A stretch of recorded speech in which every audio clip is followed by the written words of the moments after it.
আসসালামু আলাইকুম বন্ধুরা, কেমন আছেন? আশা করি ভালো আছেন। আমিও আপনাদের দোয়ায় অনেক ভালো আছি। আজ আরও একটি নতুন ভিডিও নিয়ে চলে আসলাম। এটি হচ্ছে R15 ভার্সন 3 বাইক। তো এই বাইকটির ক্লাস প্লেটের প্রবলেম। তো আমরা এটি খোলার পর দেখি। তো আমার হাতে এখন যেটি আছে এটি হচ্ছে ক্লাস বক্স যেটাকে বলি। এটা আমরা দেখে নেব আগে যে এটা ফলস আছে কিনা। যদি এই রাবারটি ফলস থাকে তাহলে কিন্তু একটা বাজে শব্দ হবে, ঘটঘট করে শব্দ হবে। তো যাই হোক, ওটা ঠিক আছে তাই লাগিয়ে দিলাম। আর এই ওয়াশারটি এখানে লাগিয়ে নেবেন। আমরা এটাও লাগিয়ে দিলাম। এখন এর পুরো সেটটাই আমরা পাল্টিয়ে দেব, যেটা হাফ সেন্টার বলি আমরা, বা ক্লাস অ্যাসেম্বলি। তো এটা আমরা এখন লাগিয়ে ফেলবো। এর সঙ্গে আমরা এটি নতুন লাগিয়ে দেব।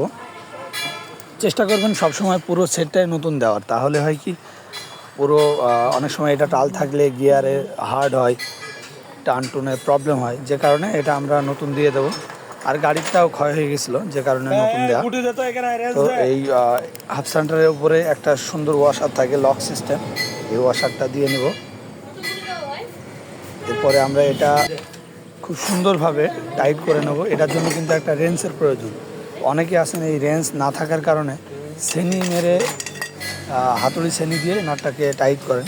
এটা কখনো করবেন না। এটা করলে নাটের যে অ্যাকুরেট মাপ, সেই মাপটা থাকে না, এবং ওই শ্যাপটা অনেক সময় টাল হয়ে যাওয়ার একটা চান্স থাকে। তো যাই হোক, আমরা এটিকে খুব সুন্দরভাবে টাইট করে নিলাম। এখন আমরা এখানে ক্লাস প্লেট এবং প্রেশার প্লেট যেটি, সেটিকে আমরা সেটিং করে নেব। তো এখানে একটা বিষয় মাথায় রাখবেন যে এটা হচ্ছে এর ক্লাস প্লেট কিন্তু ভিন্ন রকমের। তার আগে আমরা এই হাফ সেন্টারের আরও একটা পার্ট আছে, সেটার থেকে ওই নাটটা খুলে নতুনটায় লাগিয়ে নেব। তো দেখেন, এর যেটা বলছিলাম আর কি, যে এর ক্লাস প্লেট তিন রকমের। অন্যান্য গাড়ি কি হয় যে বেশিরভাগ গাড়ি কিন্তু সব ক্লাস প্লেট এক হয়, কয়েকটা বাইক বাদে। যেটা FZS বাইকে আছে ক্লাস প্লেট আলাদা, 4টা ক্লাস প্লেট, 2টা 2 রকম আর 2টা 2 রকম। তো যাই হোক, এখানে আমরা দেখে নেব। প্রথমে বড় ক্লাস প্লেট যেটা আছে সেটা লাগিয়ে নেব, এবং তারপরে যে ডিপ কালার যেটা, ওটাকে দেব। এবং আরও যে 2টি আছে, এই যে দেখেন, এটা কিন্তু এই পার্টের সঙ্গে লাগাতে হবে। এটা আপনি যদি ওই দিকে লাগাতে যান তাহলে কিন্তু সেটিং করতে পারবেন না। তো আমরা এখন এটি এই পার্টে লাগিয়ে নিলাম, এবং এখানে একটি গ্রুপ আছে, ওই গ্রুপটিতে খুব সুন্দরভাবে ভিড়িয়ে নিতে হবে, না হলে কিন্তু এটাতে সমস্যা দেখা দেবে। তো এই যে আমরা এখানেও খুব সুন্দরভাবে ভিড়িয়ে নিলাম। এখন এটাকে আমরা লাগিয়ে দেব। এখানে স্প্রিং থাকবে 3টা, স্প্রিংগুলো দিয়ে তার উপরে এই যে প্লেটটা দিয়ে নাটগুলো আমরা খুব সুন্দরভাবে লাগিয়ে নেব। তো আমাদের এই নাটগুলি এখন লাগানো শেষ। এখন এটাকে খুব সুন্দরভাবে টাইট দিয়ে নেব।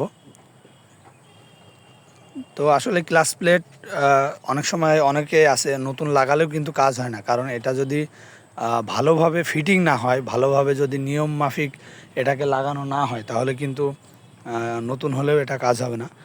আমরা সবসময় চেষ্টা করি কাস্টমারের সন্তুষ্টি অর্জনের জন্য। আমরা খুবই যত্ন সহকারে প্রত্যেকটি বাইকের কাজ করে থাকি। আপনাদের বাইকের কাজগুলো করাতে চাইলে অবশ্যই আমাদের সাথে যোগাযোগ করবেন।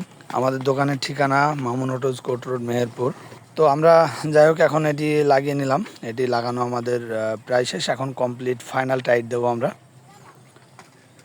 এটি ফাইনাল টাইট করে নিচ্ছি। আমাদের ফাইনাল টাইট করা শেষ। এখন আমরা এটাকে লাগিয়ে দেবো ক্লাস সাইড। তার আগে এই যে ক্লাসটাকে অ্যাডজাস্ট করে নিতে হবে। তো অ্যাডজাস্টের সিস্টেমটা হচ্ছে, আপনি 10 নাটটি ঢিল দিয়ে নেবেন। নেওয়ার পর এই মাঝের যে স্টার নাটটা, এটাকে টাইট দিয়ে, যখন দেখবেন যে টাইট হবে ভাব, এই মুহূর্তে আরও এক প্যাচ ঢিল দিবেন, দিয়ে 10 নাটটাকে জাম টাইট দিয়ে দেবেন, তাহলে ক্লাস অ্যাডজাস্ট হয়ে যাবে। এবং ক্লাস অ্যাডজাস্ট করবেন সবসময় ক্লাস পরিপূর্ণ লুজ দিয়ে। ক্লাস টাইট অবস্থায় অ্যাডজাস্ট করলে কিন্তু ওখানে অ্যাডজাস্টিংয়ের নাটে আর জায়গা থাকবে না। তো যাই হোক, আমরা খুব সুন্দরভাবে এটি অ্যাডজাস্ট করে নিয়েছি। তো ভিডিওটি যদি আপনাদের ভালো লেগে থাকে, উপকার হয়ে থাকে, লাইক কমেন্ট শেয়ার করতে ভুলবেন না। সবসময় মামুন অটোজের পাশেই থাকবেন। ভিডিওটি দেখার জন্য ধন্যবাদ। দেখা হবে আরও নতুন কোনো ভিডিওতে। সে পর্যন্ত ভালো থাকুন, সুস্থ থাকুন। আল্লাহ হাফেজ।